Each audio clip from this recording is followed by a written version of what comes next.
On va les laisser s'installer. Merci d'accueillir de gauche à droite Paolo Del Broc, qui est producteur pour Rai Cinema, Fausto Russo Alesi, qui joue Giovanni Falcone dans le film, Fabrizio Ferracane, Pippo Calò, Pier Francesco Favino, que vous reconnaissez tous, Tommaso Buscetta, Marco Bellocchio, le réalisateur, Maria Fernanda Candido, qui joue Cristina Buscetta, l'épouse brésilienne, Luigi Locascio, Totuncio Contorno, et vous avez ensuite les 3 co-scénaristes du film, Ludovica Rompoldi, Valia Santella et Francesco Piccolo. Et donc, une fois que tout le monde est installé avec les petites oreillettes dont vous aurez éventuellement besoin, puisque je vais poser mes questions en français, faccio le domande in francese, poi rispondete come volete, però c'è la traduzione non so come si chiama. Et donc je vais poser la première question traditionnellement, et après, allez-y, faites-vous plaisir, c'est une chance d'avoir une table pareille. Et donc ma première question est pour le réalisateur Marco Bellocchio, et j'aurais bien aimé avoir un petit éclairage sur le titre, ce titre, Il Traditore et le traître, qui est un titre qui semble adopter le point de vue de Cosa Nostra, et qui c'est par ailleurs un film plein de traîtres, et le traître est toujours une figure assez passionnante, j'imagine. Voilà, j'aurais aimé vous entendre là-dessus.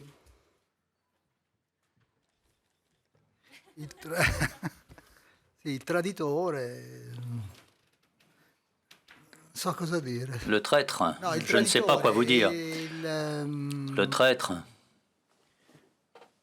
Il protagonista è un traditore. Le personnage principal est un traître, du point de vue de Cosa Nostra, du point de vue des traditions mafieuses, du point de vue du passé, du point de vue aussi de la famille dans laquelle il se trouve. Sicuramente il doppio significato, se non il Mais il triplo est significato, évident qu'il y a 2, même 3 significations ici.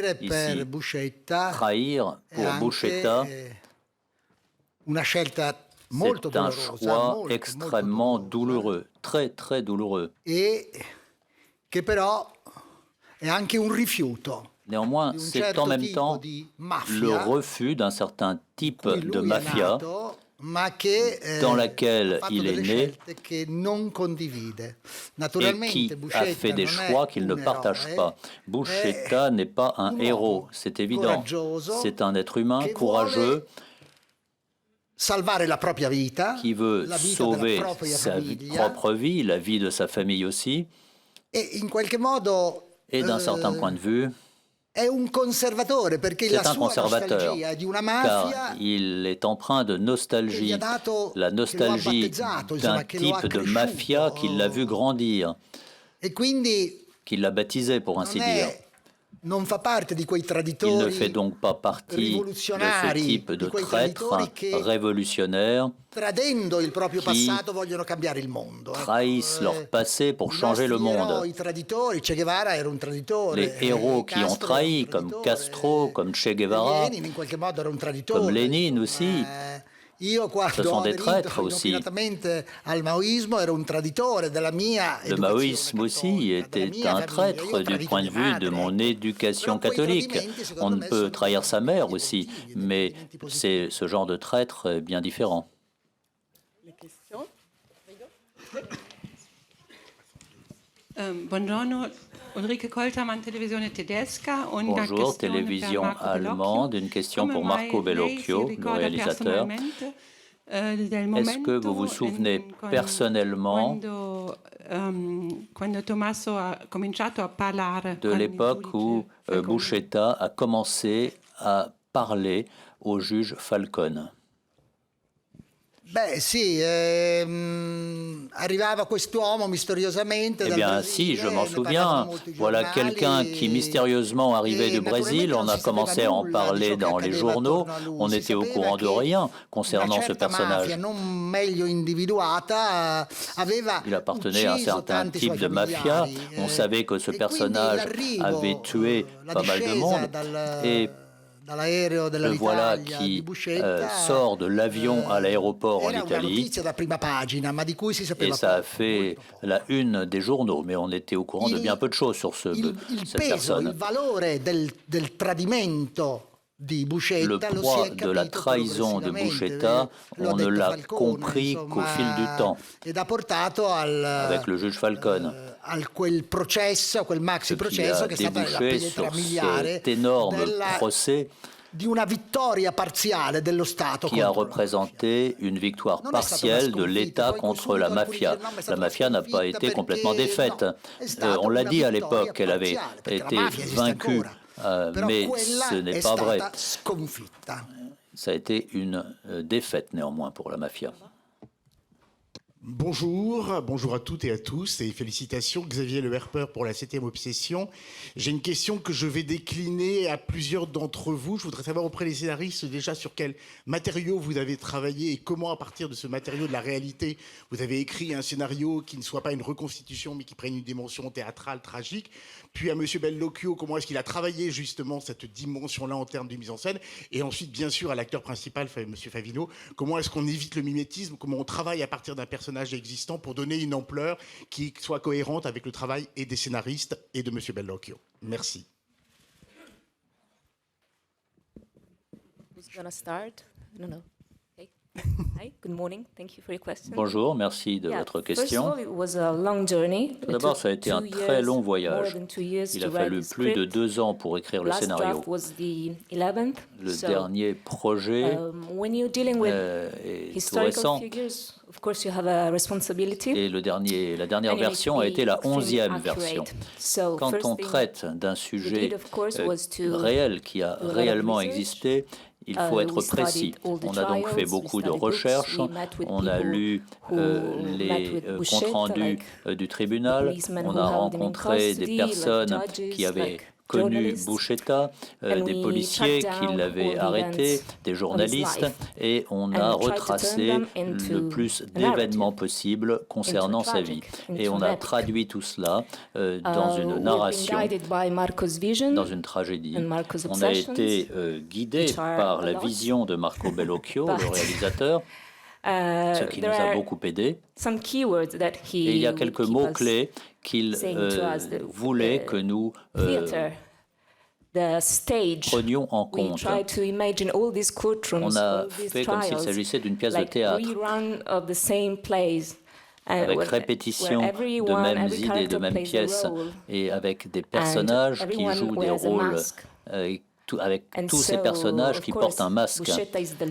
Bien sûr, Buscetta, c'est l'acteur principal, et il se fatigue. Il vieillit. Procès après procès, tribunal après tribunal, il finit par être fatigué.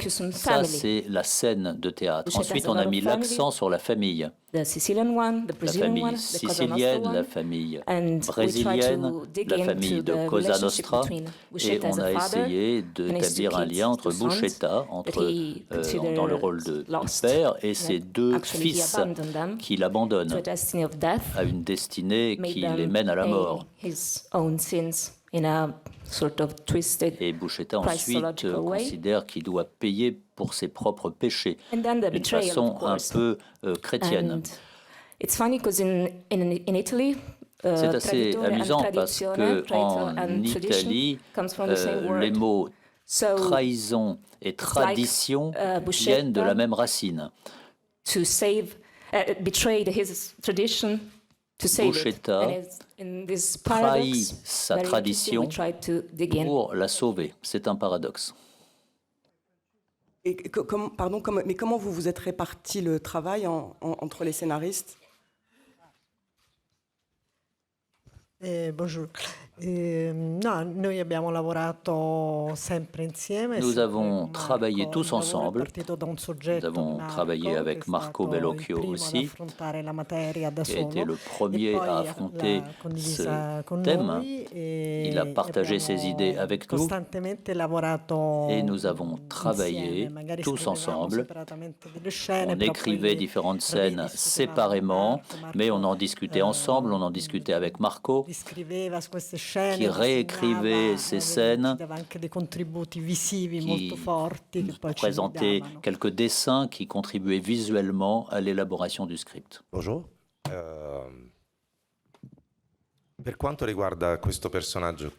En ce qui concerne ce personnage qui a réellement existé, on ne pouvait pas éviter de l'observer. Le problème ici, c'est que on voyait ses yeux dans les photos. Et il a un peu construit son mythe également. Et il a aussi eu une image un peu obscure. Je me suis inspiré de différentes choses. Tout d'abord, la mémoire que nous avons, le souvenir que nous avons de Buscetta. Il y a aussi le fait que Buscetta s'est construit un personnage. Il a façonné la mémoire qu'il pouvait donner de lui-même à travers ses interviews, à travers les journalistes. On a essayé de rechercher ce qu'il ne voulait pas qu'on sache sur lui. Et donc, j'ai approfondi ma recherche en essayant de trouver des choses par des voies légales, ou aussi en allant parler avec des gens qui l'ont connu et en m'inspirant de tout petits détails. Par exemple, les marques sur les doigts, sur les ongles, les doigts qui étaient un petit peu tordus, son type de langage, la langue qu'il utilise, Buscetta. Ce n'est pas du sicilien, ce n'est pas le dialecte sicilien, ce n'est pas du portugais, ce n'est pas de l'italien. Il a son propre vocabulaire et il nous fait toujours peser le fait qu'il essaie de se mettre au niveau de la personne à laquelle il parle. Il est différent pour chaque interlocuteur. Et c'est un énorme acteur, mais c'est un acteur qui n'a pas fait beaucoup d'études. Et donc, c'est un acteur qui, d'une façon ou d'une autre, dévoile ce qui ne fonctionne pas très bien au fond dans son personnage. Il y a une chose qui m'a toujours obsessionné. Lui, il est le fils d'un vitrier, c'est-à-dire quelqu'un qui fait des vitres, et pendant toute sa vie, il change sans cesse, même avant d'avoir devenu adulte. Il a une sorte de vanité, même face à la justice. Il a une vanité, il essaie de ne pas être lui-même, et c'est fascinant pour un acteur. Un acteur qui trouve de l'air, qui essaie de survivre pendant 2, 3, 4 mois et qui s'oublie lui-même en essayant de s'identifier à un autre personnage. Il est donc dans un contexte très limitatif. C'est assez négatif. Mais néanmoins, ce n'est pas aussi négatif que cela. Et on dit aussi, on peut faire semblant jusqu'à ce qu'on arrive à le faire. Eh bien, le personnage arrive à prendre du poids, il finit par respirer, prendre davantage d'allure. Et ça, c'est un point important à prendre en compte lorsqu'on aborde ce personnage. Il faut tenir compte du vocabulaire également, des fautes de langue qu'il commet, le fait qu'il parle à son propre rythme, qu'il a un certain ton de voix, et on s'aperçoit que c'est un homme qui fuit à lui-même. Il est toujours en fuite. Buscetta n'est pas né mafieux, il a décidé de le devenir. Même si c'est une sorte de héros d'une époque, il veut se libérer de la société dans laquelle il a grandi. Il a quand même commis des péchés extrêmement importants. Il est arrivé dans un monde auquel il n'était pas destiné. Et c'est le destin qui l'absorbe, pour ainsi dire. Voilà la vision un peu tragique et très belle, presque tragédie grecque et théâtrale, du personnage de Buscetta. Et c'est, je crois, ce qu'on retrouve dans le film. Question from Brazil, Rodrigo Fonseca, TV Globo. I have two Question du questions. Brésil, TV Globo. J'ai deux questions. Tout d'abord, par Maria Fernanda Candido. Est-ce que vous pouvez nous parler de la méthode de travail de Bellocchio sur le plateau de tournage? J'ai une question pour Marco Bellocchio. Quel intérêt avez-vous pour les films de gangsters? Est-ce que des films de gangsters vous ont influencé dans cette narration? Et félicitations pour le film. Hi everybody. Bonjour. Je crois que je peux parler en français, c'est mieux. Bon, Bellocchio, c'est un réalisateur que nous apporte beaucoup de liberté. Je disais ça hier, donc je te répète. beaucoup de liberté et beaucoup de rigueur. Voilà, il travaille la rigueur et la liberté ensemble au même temps. Ça, c'est rare de trouver. Il nous écoute. Il nous laisse créer avec lui. On est tous ensemble et on a les scripts, bien sûr, mais aussi on est libre pour créer des scènes au moment qu'on fait la scène. Et bien sûr, c'est un grand réalisateur, voilà, un des plus grands. C'était magnifique d'être dans ce film, de travailler avec lui. Je suis ravie, voilà. Sì, sono piuttosto una certa età. No, rispetto alla sua domanda, io le rispondo in italiano. En ce qui concerne votre question, je vais vous répondre en italien. L'inglese e anche il francese, però la mia lingua Je connais l'anglais et le français, mais l'italien étant ma langue maternelle, je vais vous répondre en italien. È chiaro che abbiamo visto tutti dei grandi capolavori. Il est clair que nous avons tous vu des grands chefs-d'œuvre sur la mafia, Le Parrain par exemple, et puis beaucoup d'autres aussi. E anche italiani. Et puis des chefs-d'œuvre italiens également. Però è chiaro, il rischio di dire io voglio fare una cosa diversa è un errore. Mais le risque était de vouloir faire quelque chose de différent. C'était une erreur. Donc, nous avons travaillé avec beaucoup de liberté, avec les artistes avec lesquels j'ai travaillé, en espérant pouvoir suivre notre propre voie. Senza aver paura Mais sans avoir peur fare o non fare de faire quelque chose, de ne pas faire ce qui avait déjà été fait. On ne s'est pas trop posé la question. Jean Serrois, PQR France. Je voudrais vous remercier pour ce film en particulier par le fait que vous donnez aux spectateurs toute possibilité de juger. Vous donnez tous les éléments qui permettent de juger. Ma question porte sur votre sentiment personnel d'Italien, d'homme. Quel sentiment aviez-vous sur le personnage avant de commencer le film? Est-ce que ce sentiment a évolué avec le film? Et je voudrais poser la même question à l'acteur qu'il représente. Quelle idée vous faisiez-vous de Buscetta avant d'aborder Buscetta, et est-ce que le fait de l'interpréter a modifié cette idée que vous en êtes faite?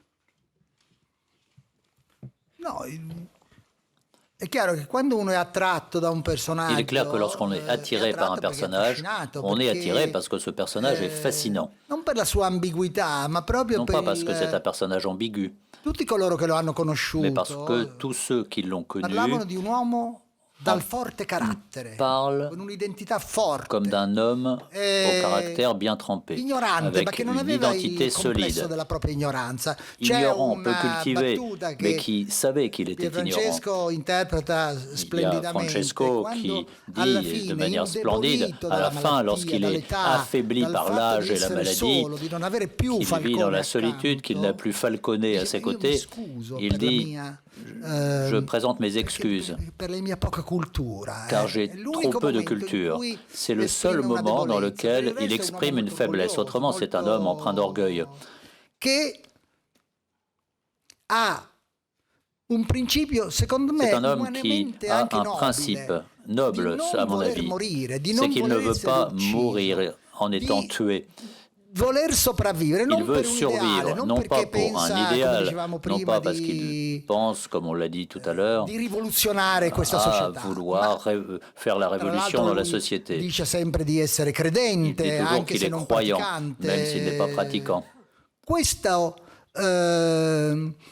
Questo carattere, come diceva Pierfrancesco, anche questa sua teatralità molto costruita, c'est un personnage qui a une personnalité théâtrale extrêmement bien construite. Il se présente à ce énorme procès, un peu comme si c'était un théâtre. Et c'est cela qui m'a fasciné le plus. C'est cela qui m'a poussé, avec les scénaristes, à réaliser ce film. Bonjour. All'inizio avevo ovviamente un'immagine storica. Au début, j'avais de ce personnage une idée historique. Et je reconnais avoir été fasciné par énormément de facettes de ce personnage. C'est un gangster des années 50. C'est un viveur, un bon vivant qui apprécie le plaisir. Ça a l'air d'être un playboy. Il a beaucoup de succès avec les femmes. Il est fascinant. Je l'identifiais à d'autres personnages. On en parlait hier ensemble. Maradona peut-être, ou d'autres, c'est-à-dire des personnages qui symbolisent une époque, qui ont un impact sur une époque. Mais c'est un personnage qui évolue sans cesse. Donc, au final, ce qui m'a donné le plus de fil à retordre, c'est qu'il s'agit quand même d'un assassin.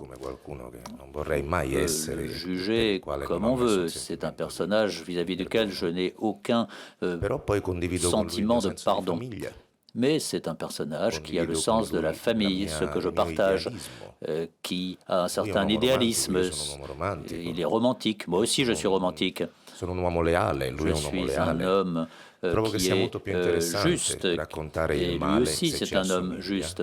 Il raconte le mal, mais j'ai essayé de le raconter sous ses multiples facettes, et on peut se demander si ce mal peut être résolu. Je crois que c'est un grand avantage de ce film, c'est que on présente ce monde d'une façon tellement objective que ça en devient quasiment mythique. On a raconté la mafia comme étant un groupe de paysans ignorants, et effectivement, dans leurs documents officiels, leur profession c'est travailleurs agricoles. Et on ressent tout cela dans le film. Mais au final, il y a quelque chose de profondément italien, je ne sais pas. Et je me reconnais dans tout cela. Et parfois, j'ai pensé à mes propres enfants, j'ai pensé à ma famille, j'ai cru profondément et que je partageais avec ce personnage quelque chose qui est profondément ancré en moi. Et rentrant chez moi, parfois ça me faisait peur.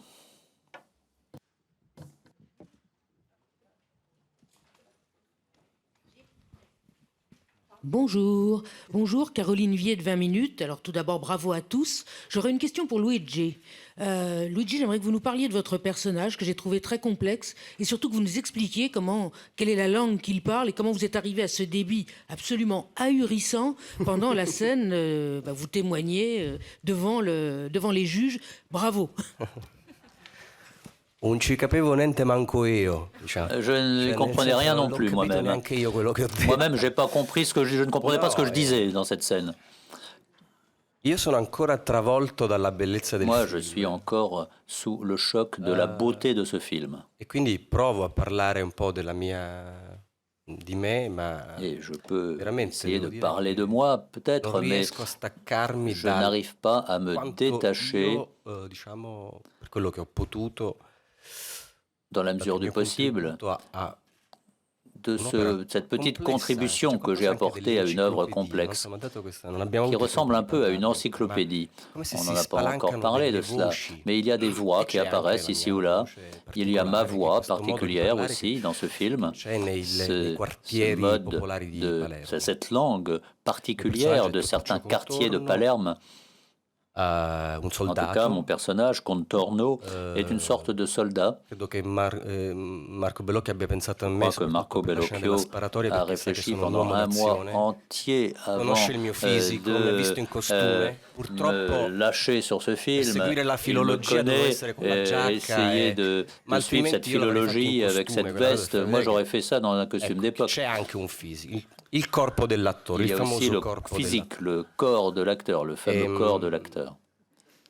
Moi, je suis content parce que il est rare de voir dans des films consacrés à la mafia d'aborder cette langue qu'on appelle la langue de Palerme.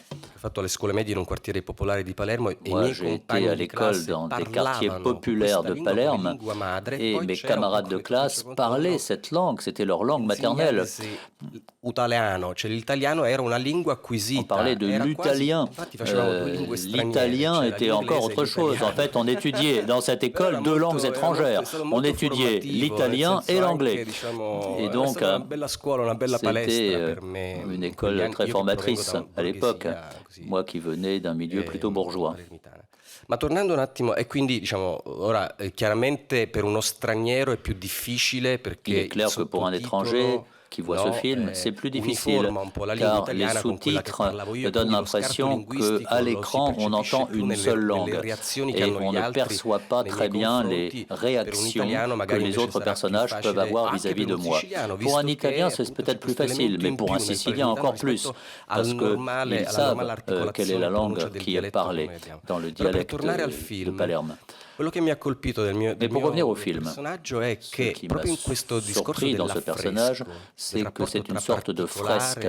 Il y a plusieurs figures, plusieurs personnages.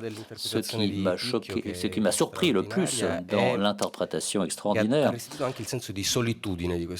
du personnage principal, c'est qu'on restitue parfaitement la solitude du personnage d'une façon fantastique. C'est quelqu'un qui a énormément de succès à un certain moment de sa vie, mais qui est profondément solitaire. Et puis il y a la notion d'amitié. Parler d'amitié avec Falcone, c'est peut-être un petit peu trop. Il se serre la main, mais c'est un pacte entre adultes plutôt que de l'amitié. Buscetta et Contorno, ces deux personnages ont aussi ce genre de relation. Di mettere dentro un elemento intanto che è importante anche per Il y a un élément important dans ce film qui est important pour l'histoire, qui est compté, c'est que Buscetta est le premier à coopérer avec la justice, mais c'est pas le seul. Isolarlo. S'il n'y avait eu que lui, il eût été facile de l'isoler. Mais il y en a d'autres qui ont envie d'être de son côté, du côté de Buscetta. Ha creato, diciamo, i presupposti di l'unione, cioè l'unione con qualcun altro. E poi l'amicizia. Il y a une sorte d'union entre ces personnages, une sorte d'amitié. Il y a une scène que j'aime beaucoup. À la fin, où ils parlent de Palerme, des bonnes glaces qu'on peut y manger. C'est là qu'est leur cœur. Spero che sia stato molto buono in questo senso, però con una strada personale. E questo serve anche per capire la scelta radicale di Buscetta. Il mio invece è violento, dicevo, sono un uomo d'azione, non mi è bastato il fatto di averli denunciati, sarebbe piaciuto anche andarli a distruggere militarmente, sanguinosamente, in maniera cruenta, una vendetta un po' più ancestrale, un po' più antica. Invece la scelta che fa Buscetta è più chiara e alors que le choix de Buscetta est beaucoup plus clair. Alla chiusura dei conti attraverso la legge. Il règle ses comptes par des voies légales. Buongiorno, Massimo Nardin, Profumo della Dolce Vita, Cineforum Italiano. Bonjour, félicitations pour ce film. J'ai eu la chance d'être à la toute première projection et j'ai ressenti une très grande émotion. Marco Bellocchio, je voudrais vous poser cette question. Après Vincere, vous avez réussi à changer votre langage. Vous dirigez les acteurs d'une façon différente, mais parallèlement, vous réussissez à préserver votre style. Vous éloignez de la réalité pour arriver à une autre dimension. Donc ma question, sur le plan visuel, je dirais que c'est peut-être votre premier film dans lequel il y a des scènes d'action. Donc comment avez-vous fait pour être un véritable auteur dans ce film, c'est-à-dire, j'imagine, la scène sur les vitres, sur les miroirs. Donc, félicitations encore pour ce film. La sua domanda c'è già la risposta. J'ai déjà répondu à cette question. No, vabbè, è chiaro che appunto per me questo è un film, ha tante cose nuove. Dans ce film, il y a énormément de nouveautés. Par exemple, les assassins. Allora bisogna farli diversi da quelli che abbiamo visto. Je me suis demandé s'il ne fallait pas les présenter de façon différente de ce qu'on avait connu dans d'autres films ou dans le passé. Mais d'un point de vue plutôt artistique, par exemple, le personnage de Bontade, nous sommes de son côté. Mauro, on est dans son, de son côté. On a la scène à filmer et on essaie de lui apporter une certaine signification, quelque chose de personnel. Je ne sais pas vraiment que j'ai voulu faire quelque chose de personnel, non, mais il fallait bien relater ce qui était arrivé.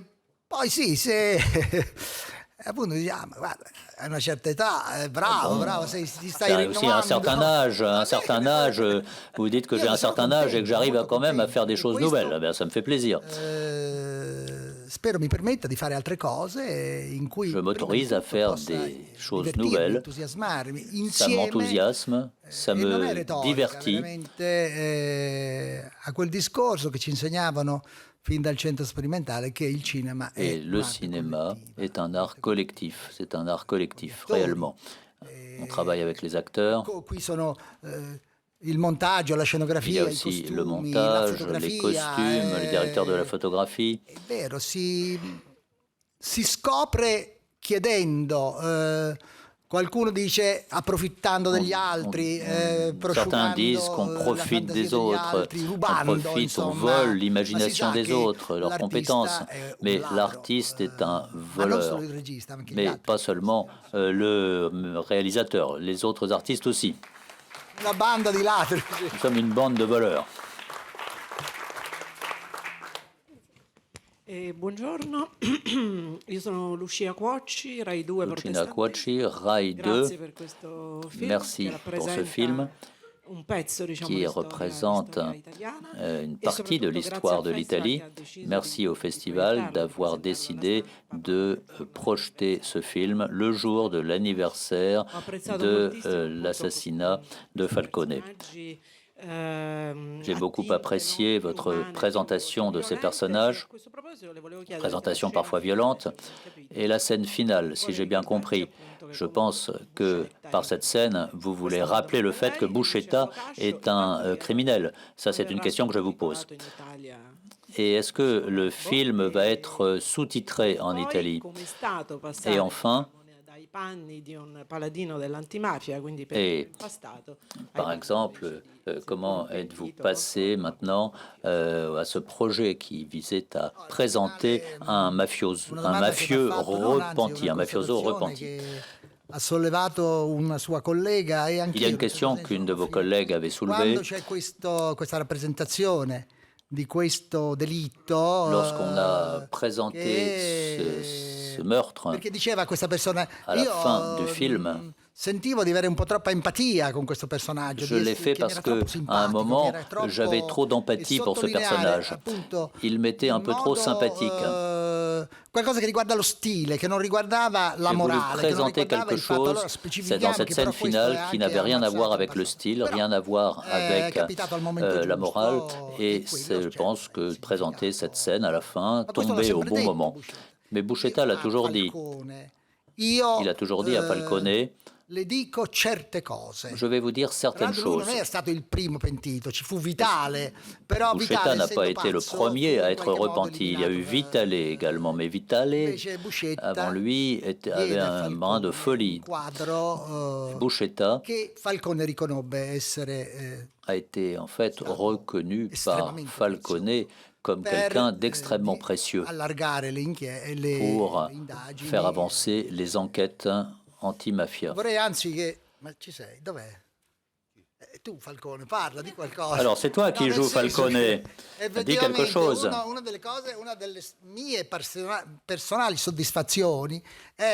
ce qui m'a donné beaucoup de satisfaction, c'est que le personnage de Falcone était dangereux sur le plan artistique. Il était tellement facile de tomber dans la morale, disant qu'il est bien gentil ou qu'il est méchant, etc.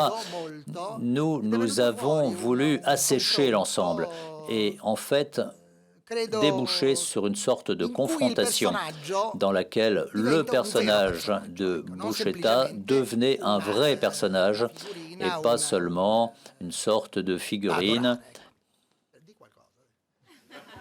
Dis quelque chose. Bonjour.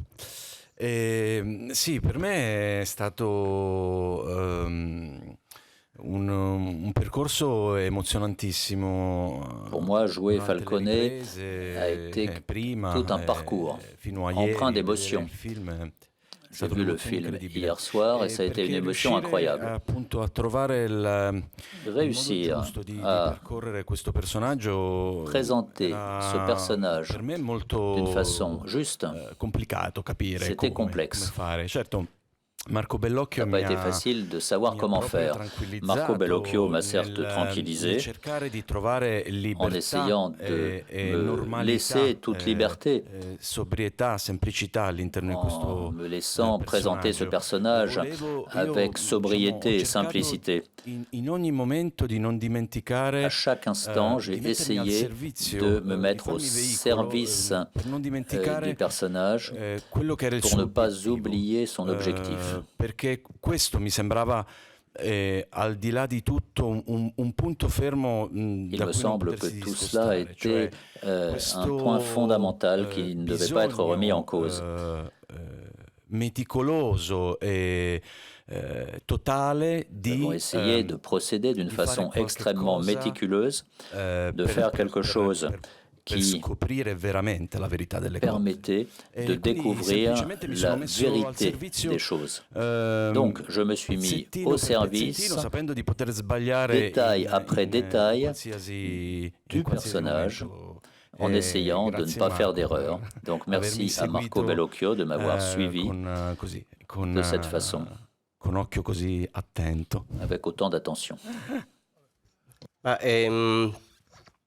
Mi dispiace, appunto ora qua forse prendo un po' di tempo peut-être que je suis un peu long personale, nel senso che appunto ci riferiamo anche a un altro film che non è quello di oggi, quindi spero di essere... Car il y a aussi des références à d'autres films que celui d'aujourd'hui. J'essaie de présenter les idées avec un grand sens de la synthèse, mais ce n'est pas facile. Che l'ha intravisto anche questo, Marco, la somiglianza. Dunque... C'è una grandissima sproporzione, ovviamente. La domanda si riferiva a un film La question que vous posez fait référence à mon premier film, Cento Passi, un uomo straordinario, qui parle d'un homme extraordinaire. J'avais 32 ans quand j'ai joué ce rôle. Lui, il est mort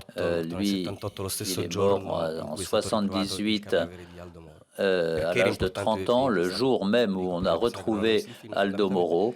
Perché era uno che è nato in una famiglia mafiosa. C'est un personnage qui est né dans une famille mafieuse. Non è vero, cioè, abbatte tutto il repertorio, tutta la bibliografia sulla sociologia. Uno nasce mafioso. Lui, il est né dans une famille mafieuse et donc il était destiné à rester mafieux. Et il a eu la chance de faire différentes rencontres de certains personnages et il a pu faire des choix différents. Le possibilità della libertà Nous avons donc toujours dans notre vie une certaine liberté.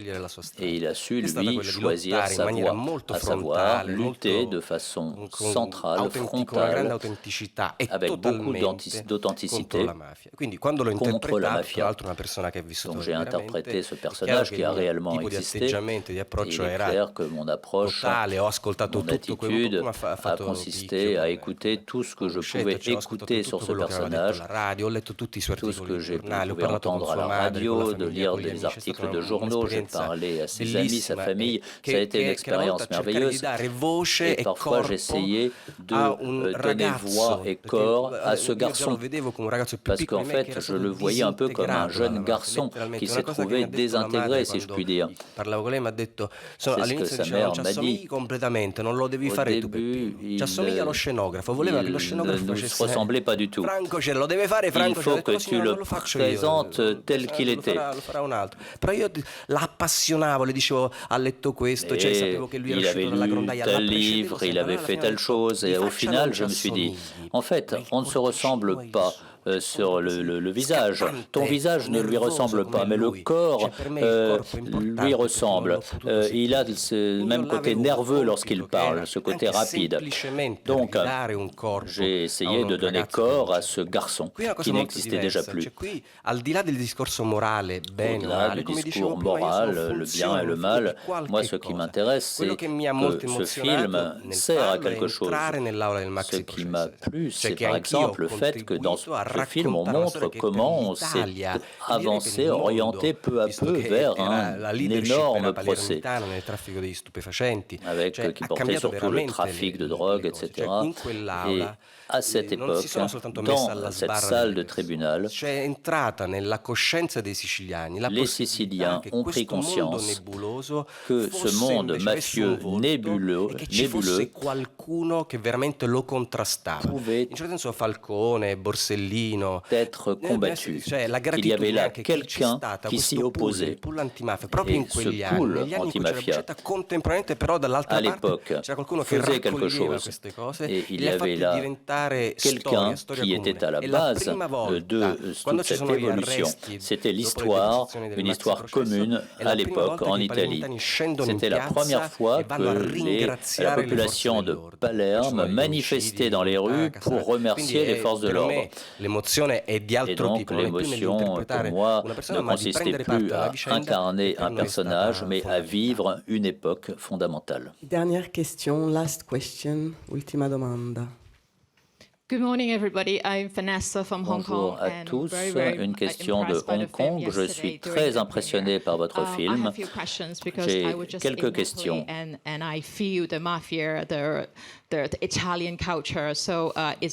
La mafia est bien ancrée dans la culture italienne et j'ai été impressionné par le fait que vous avez pu montrer par ce film ces différents personnages. Une question pour Maria Fernanda. Vous êtes une actrice célèbre. Vous êtes la seule actrice, presque la seule dans ce film d'homme, mais j'ai été très impressionné par la scène de l'hélicoptère. Il est très difficile de tourner un hélicoptère. Et donc, j'aimerais savoir ce que vous avez ressenti en tournant cette scène. Ça, c'est une première question. Ensuite, il y a une scène où vous essayez de séduire votre mari, mais pour moi, ce n'est pas seulement une scène de séduction, c'est une scène très importante parce qu'après, il change d'avis, le mari. Il est un peu plus ouvert, il commence à parler davantage, il commence à réfléchir à son avenir. Donc, est-ce que j'ai bien compris l'importance de cette scène? Donc, des questions que je vous pose à vous tous. Merci, je pense que vous avez bien compris. Il était très difficile d'être une femme dans ce contexte masculin. And I think this scene you mentioned that she tried to seduce him. Et vous avez mentionné la scène où mon personnage essaie de séduire son mari. C'est une scène paradoxale. Peut-être essaie-t-elle de le séduire, mais nous savons qu'elle l'aime. Et elle exprime l'amour qu'elle ressent pour son mari, c'est tout.